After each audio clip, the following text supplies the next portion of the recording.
Good morning, student. Class 8, chapter number 9, National Movement 1870 to 1947. Now, our new topic is Impact of First World War 1914 and 1918. The First World War ended in 1918, but it had a huge impact upon India. भाई पहली world war 1918 में तो ख़त्म हो गई थी, but इसके जो इम्पैक्ट थे, इसके जो असर था, इसका जो रिएक्शन था, वो इंडिया पे बहुत ज़्यादा पड़ा. क्या था? Indian soldier had fought in the war in the hope of gaining independence from the British. तो हमारे जो इंडियन सोल्जर्स थे वो फर्स्ट वर्ल्ड वॉर में ब्रिटिशर्स का साथ दिया था. क्यों? क्योंकि वो सोचते थे कि इतनी बड़ी हेल्प के बाद हमें वो इंडिपेंडेंस दे देंगे. कौन? Britishers. They came into contact with soldiers from other countries, which increase their awareness and understanding of the exploitative nature of imperialism. जब ये फर्स्ट वर्ल्ड वॉर करने ब्रिटिश की तरफ से गए तो इन्होंने क्या देखा, ये दूसरे सोल्जर्स के कांटेक्ट में आए तो इन्हें तब रियलाइज़ हुआ कि हाँ वाकई में ये सोल्जर्स थे जो हमारे, वो बहुत अवेयर हुए, उन्हें अंडरस्टैंडिंग हुई कि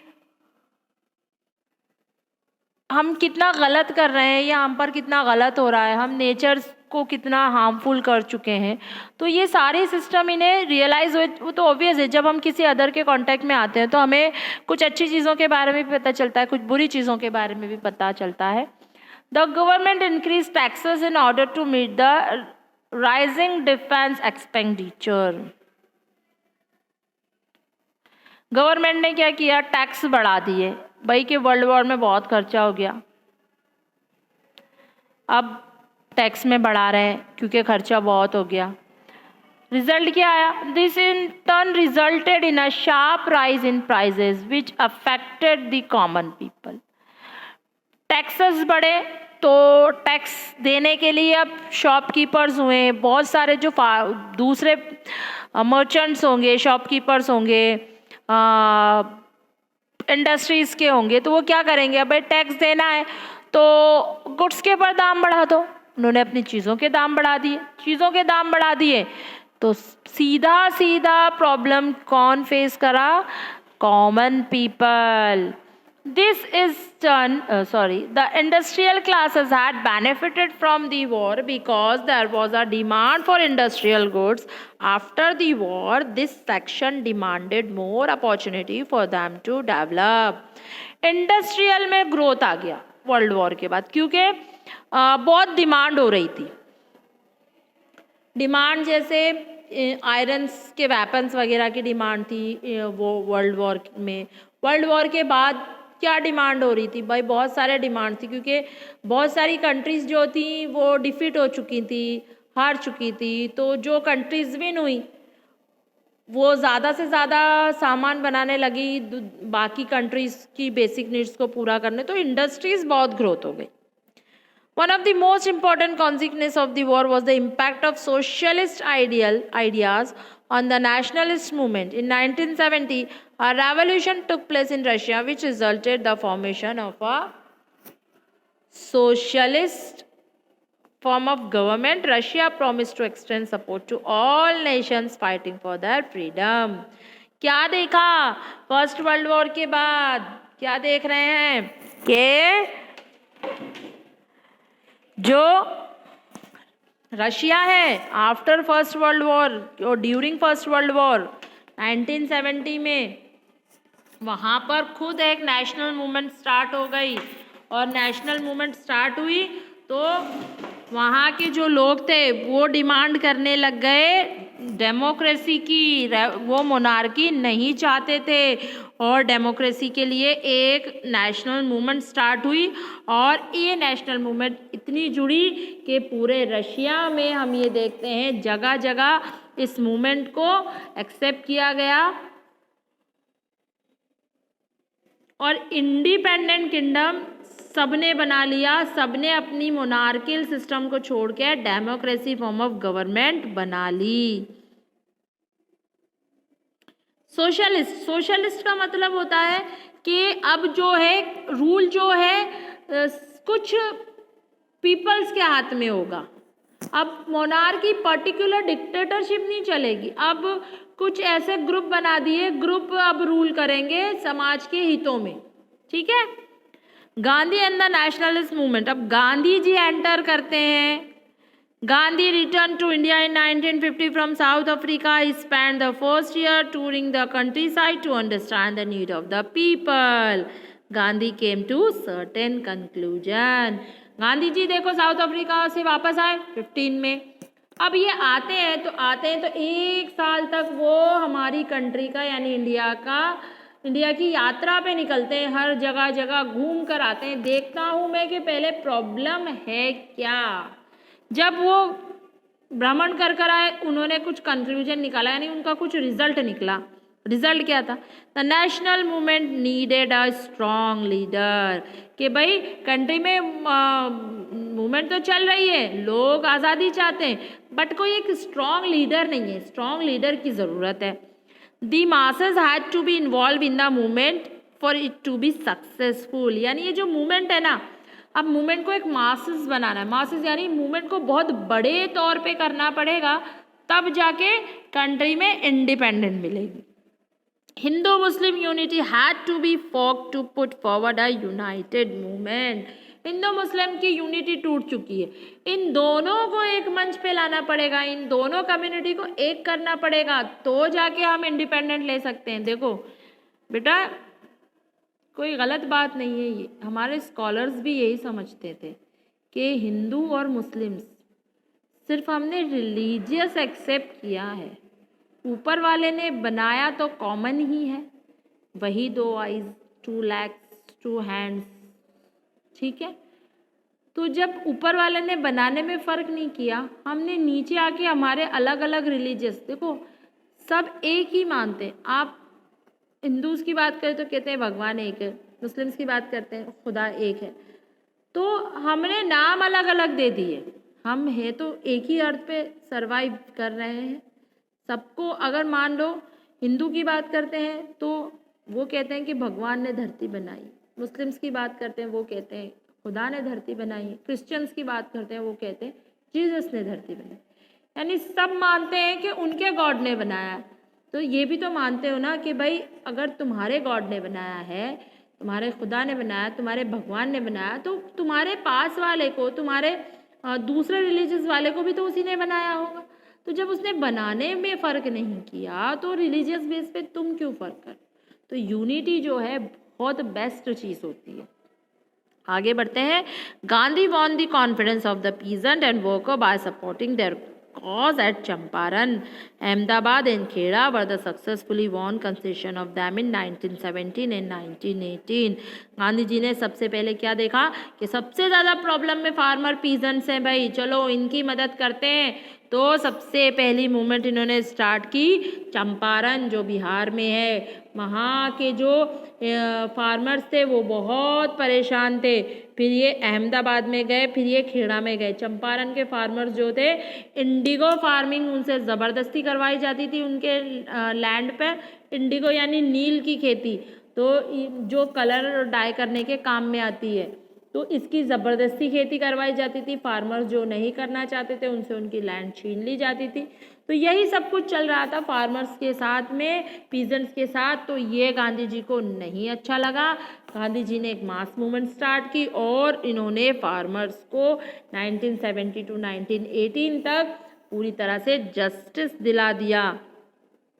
he also called the untouchable Harijans और चिल्ड्रन ऑफ गॉड। ये अनटचेबल दिखता था ना हमें, छुआछूत बहुत थी इंडिया में, तो अब भी है। तो उस टाइम इन्होंने उन अनटचेबल पर्सन को नाम दिया हरिजन। हरिजन मतलब हरि यानी भगवान, जन यानी उसके पैदा करने वाले। तो हरिजन यानी भगवान के बच्चे, ये नाम दिया उन्होंने कि ऊपर वाले ने ही दिया है ना इन्हें लाइफ, तो ये उसी के बच्चे हुए। क्यों दिया? डिस्क्रिमिनेशन दूर करने के लिए। ठीक है, अब बात करते हैं रोलाट एक्ट की। रोलाट एक्ट क्या था? तो Rowlatt act passed in 1919। According to this act any Indian could be imprisoned without a trial for a period of 2 years. The act was condemned by all sections of the people. Gandhi called for a satyagraha on 6 April 1919। Rowlatt act निकाला भाई Britishers ने। क्या था? अगर किसी के ऊपर हमें शक हुआ, ठीक है, किसको शक होगा? अगर किसी ब्रिटिशर्स को किसी इंडियन पे शक हुआ कि ये कुछ ना कुछ हमारे अगेंस्ट कर रहा है, तो उसको बिना किसी गवाह के, बिना किसी सबूत के पकड़ लेंगे और पकड़ के 2 साल तक तो वो जेल में रहेगा भाई। और साथ के साथ पुलिस को पूरी तरीके से वो किसी भी तरीके से उससे पूछताछ कर सकती थी, मार के, पीट के, कोई भी पनिशमेंट दे सकती थी। तो ये था रोलाट एक्ट कि भी सिर्फ शक के दायरे में आप किसी को भी अरेस्ट कर सकते हो। ये चीज़ गांधी जी को पसंद नहीं आई। गांधी जी ने इस रोलाट एक्ट के अगेंस्ट सत्याग्रह मूवमेंट स्टार्ट की 6 अप्रैल 1919 को। He wanted the day to be one of fasting and prayer. Meanwhile, demonstration and protest against the act spread to other part of the country. The government suppressed this demonstration ruthlessly. Gandhi ji ने ये movement start की थी, ये कहा था कि मैं अब आज से सत्याग्रह स्टार्ट कर रहा हूँ, मैं फास्ट नहीं करेंगे हम आज, एक दिन के लिए चलो सब जो है एक दिन के लिए हम खाना ही नहीं खाते, हम प्रे करते हैं, यहाँ से हम मूवमेंट स्टार्ट करेंगे। गांधी जी ने डिक्लेयर की मूवमेंट। तो गांधी जी ने तो ये कहा कि शांतिपूर्वक काम करो, नॉन वायलेंस करो, बट कई जगह की जनता को ये चीज़ समझ में नहीं आई। उन्होंने क्या किया? उन्होंने जो है अलग अलग पार्ट ऑफ दी कंट्रीज़ के अलग अलग पार्ट में हमें मास मूवमेंट दिखाई देने लगी, यानी जो प्रोटेस्ट थी वो कुछ हिंसा हो गई, वायलेंस हो गया। तो ब्रिटिशर्स ने भी इन प्रोटेस्ट को रोकने के लिए कुछ भी करने की सोची। कहीं पर उन्होंने लाठीचार्ज कर दिया और अरेस्ट करने लग गए लोगों को। तो गांधी जी को बहुत दुख हुआ कि भाई ये क्या हो गया। इसके जस्ट आफ्टर हुआ जलियांवाला बाग इंसिडेंस। ये क्या था? On 13 April government troop under instruction of from general Dyer open fire at a peaceful gathering of people at Jallianwala Bagh, Amritsar. The massacre of innocent men, women and children shocked the people of India and the world. Rabindranath Tagore renounced his knighthood in the wake of the incidents. क्या हुआ? देखो, ये रोलाट act के against Amritsar में लोग इकट्ठा हो रहे थे। उस दिन बैसाखी का फेस्टिवल था, तो उस दिन लोग इकट्ठा हुए थे सिर्फ इस पर डिस्कस करने के लिए कि ये रोलाट एक्ट गलत है, हम इसके अगेंस्ट प्रोटेस्ट स्टार्ट करेंगे, ठीक है, गांधी जी के कहने पर। तो ये लोग सिर्फ एक कह सकते हैं हम सभा हुई थी, कोई प्रोटेस्ट नहीं हो रहा था, सिर्फ सभा थी।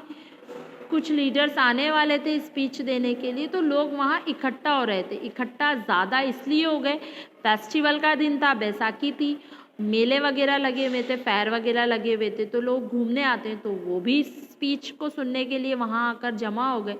तो जो जनरल डायर थे उन्होंने क्या किया कि भाई ये बहुत हो रहा है, ये प्रोटेस्ट करेंगे, इससे अच्छा इनको यहीं रोक लेते हैं।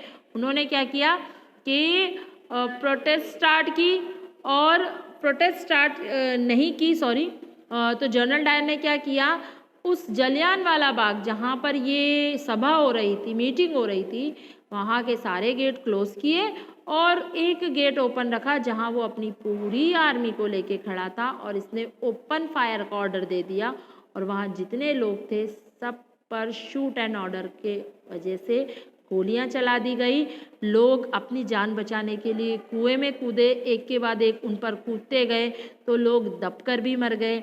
इतनी भागदौड़ मची कि लोग जो नीचे गिरे लोग उन पर भी चढ़कर भागे, यानी अपनी जान बचाने के लिए लोग जैसे जो भी कोशिश कर रहे थे, और उस दौरान लोग मर भी रहे थे और कुछ जो बचे उन्हें गोलियों से भून दिया गया। तो एक ब्रिटिश हिस्ट्री में इसे ब्लैक डे के नाम से भी जाना जाता है कि ब्रिटिश का ऐसा काम जो हमारी इंडियन हिस्ट्री में बिल्कुल अच्छा नहीं समझा गया। ओके, तो बहुत कुछ पढ़ लिया। Impact of first world war, Gandhi and the nationalist movement, Rowlatt act, Jallianwala Bagh incidents. Thank you.